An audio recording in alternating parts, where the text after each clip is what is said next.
It started with a sound I'd never heard before, metal grinding against concrete. Then this shriek that sliced straight through the calm of a Sunday morning, the kind of noise that stops you in your tracks. I step out to my driveway and just stand there, frozen, because there she is, Karen, in her sun hat and tennis skirt, crowbar in hand, standing next to what used to be my perfectly mounted Tesla wall charger. Now it's hanging off the wall like a busted arm, wires showing, throwing sparks against the stucco. I'm not even mad at first. I'm just stunned. She's not being sneaky about it, either. She's yanked it out and started dragging it across my driveway, leaving a black streak like she's repossessing something that was never hers. I didn't yell, didn't rush her.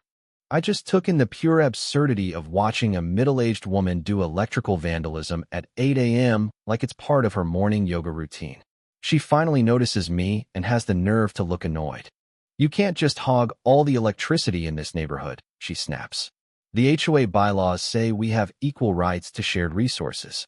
I blinked, then honestly almost laughed. Shared resources? My private charger, installed on my property, that I paid for out of pocket, is apparently now a community resource in her universe. So, I just leaned against my doorframe, cool as you like, and said, "Karen, you realize that's hardwired into my breaker box, right? You're not unplugging a lamp. You're stealing a live circuit." She waves me off. "Don't gaslight me. You people with your fancy toys think the rules don't apply. My son has a Prius and he deserves access too. Never mind her son lives 3 towns away and barely visits. Suddenly, he's the poster child for her crusade." I pull out my phone, not to call the cops, not yet, but to film. Because moments like this, you want preserved in HD for the jury and, let's be honest, for Reddit. She must have felt the shift. Because she doubles down, really goes at it, yanking until the charger's mounting plate rips right off, leaving a gash in my wall. Then she starts dragging the whole thing toward her garage like she's bought it off Craigslist. Sparks spit along the cord. I say, kind of lightly, "You're gonna faint when you see the repair bill, Karen. Tesla doesn't have a coupon for this kind of destruction." Her face goes red, either from the weight or realizing she's being recorded, but she still plants the charger right on her lawn, like a war trophy, and crosses her arms. "Good. Let Tesla send me the bill. I'll forward it to the HOA. They'll cover it." And this is where I realize I don't have to raise my voice or even stress. Because Tesla doesn't just send bills, they send damage assessments, installation records, even legal packets if they smell foul play. And Karen, in her full entitlement mode, had just made herself the star witness in a very expensive paper trail. I knew then. All I had to do was keep the camera rolling and let her dig her own grave. Didn't even lose sleep, just anticipation, honestly. By the next morning, her lawn looked like a crime scene. The charger, abandoned halfway, propped up against her garden gnome, wires twisted, totally dead. I walked by, coffee in hand, filmed it again. Lovely yard decor, Karen. Very industrial chic. Her blinds snapped. Shut so hard I thought they might break. Then, the HOA group chat blows up, because in our HOA, folks argue for 20 minutes over the difference between almond white and bone white paint. So the sight of a Tesla charger rotting on Karen's lawn became front-page news. She tries to spin it. Urgent neighbor alert. Fire hazard. Unsafe. Costs should be shared. I just reply with a photo. Caption. Thanks for the landscaping upgrade, Karen. 5 board members reply with question marks. One just asks, "Wait, did you move his charger?" She ghosts the chat, which is, frankly, the most honest thing she'd done all week. That afternoon, I file a police report. Not expecting handcuffs. Petty vandalism rarely gets that far, but I wanted a case number. Case numbers become insurance claims. Insurance claims become official letters. People like Karen, who think the HOA is the highest authority on earth, don't know what to do with official letters. Meanwhile, I call Tesla for repairs. The tech pulls up, sees the charger in the grass, just whistles. This isn't a standard malfunction. This is deliberate removal. Tesla's got a process for this.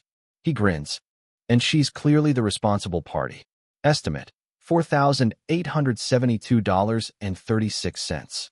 Wall repair, new charger, rewiring, emergency inspection. All because she yanked it while live. I signed with a smile. That bill had Karen's name on it. 2 days later, I'm sipping coffee when I hear it. The shriek from across the street. Karen's holding a crisp Tesla envelope like it just bit her. She stomps over, slaps it to my chest. You set me up? You colluded with them. I read aloud. Per video evidence, you are responsible for removal of Tesla charger. Balance due $4,872.36. I hand it back, all smiles. Frame you? Karen, you framed yourself. My phone camera's got better resolution than your whole alibi. She panics, starts insisting the HOA will pay, that it's community property. I say, Karen, unless the HOA covers private vehicle fuel, you're on your own. She just buckles at the knees, not a dramatic faint, just sagging under the weight of that number. Now, Karen doesn't know how to quit. That night, she leaves flyers on every doorstep. Stop electric privilege. Demand equal charging rights. She's reinvented herself as the Rosa Parks of EV charging. A few old-timers mutter about fairness, but most folks just roll their eyes. Because Tesla doesn't negotiate with Karens. They care about wiring, safety, and getting paid. Every day that bill sat unpaid, it got meaner. Late fees, legal threats, and I just watched her scramble. But here's the best twist. Tesla, after seeing my footage, offered me a free upgrade to their newest Gen 3 charger, installed gratis. 3 days later, the white van's back, this time with 2 techs, big grins, and a shiny new charger. They park the van right where it blocks Karen's mailbox, small mercies. She's watching from her window, face twisted, and then storms out in her battle gear, visor, yoga pants, rulebook under her arm. She tries to stop the techs. This violates HOA guidelines. They just calmly say, ma'am, this is a direct replacement, federally protected under EV law. She's speechless for once, storms back in, but not before yelling, you'll all regret this. An hour later, my new charger is humming, my wall's cleaner than before. The techs wink and say, this one's got tamper alerts. I just laugh, like what could go wrong? That night at 2 a.m., my phone buzzes. Tamper alert. I check the garage and find Karen, in pajamas, flashlight in her mouth, hacking at the cable with gardening shears. I lean in the doorway, deadpan. Karen, that's 240 volts. You want to fry yourself? She jumps, hisses. You can't have exclusive access. It's not fair. I'm almost impressed. She tries one more snip, sparks fly. She freaks out and runs home. The HOA chat lights up. Did anyone else hear Karen screaming last night? I post a photo. Karen tried to garden my charger. Results, crispy. The laughing emojis roll in. But Karen just gets louder. At the next HOA meeting, she tries to push for a community charging station, says she was injured in the line of duty while inspecting my charger. Board asks, you damaged his property? She doesn't blink. It was a safety inspection. Board votes her down, 6-1, with her as the one. The next day, a county inspector shows up. Karen's filed a complaint about unpermitted work. I show him all my papers. Stickers, permits. He nods, grins. You're not the first to describe her that way. I ask, do you keep records of who files complaints? He winks. It's public record. That's when I realize Karen's digging herself a legal hole.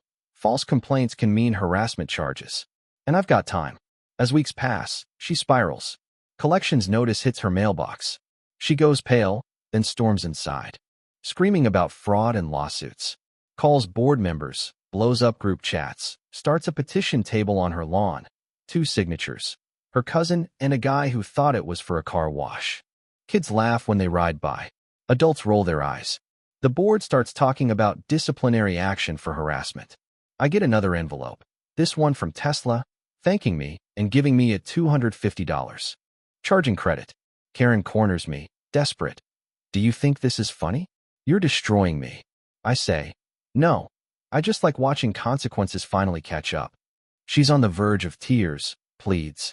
Can't we just call it even? I shrug. Actions have price tags. Karen, you can't put yours on my tab. Then comes the sheriff, papers in hand. Court summons for Karen, related to unpaid damages. The whole neighborhood is buzzing.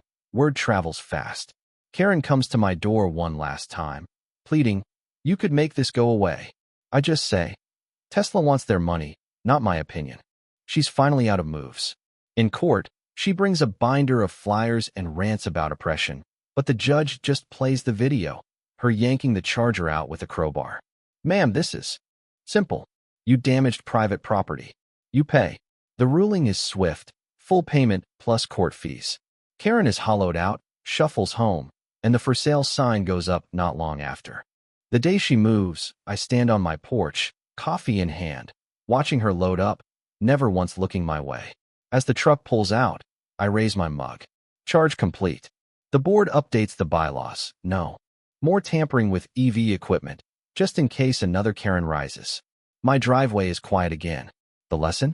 Entitlement is expensive, arrogance even more so, and when Tesla sends the bill, no amount of flyers or tantrums makes it disappear.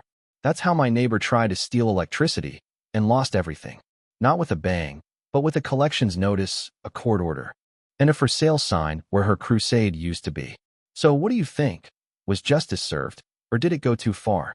Let me know down below, and hey, if you enjoyed the ride, smash that like. Subscribe for more, and tell me where you land on the battle lines of neighbor versus neighbor.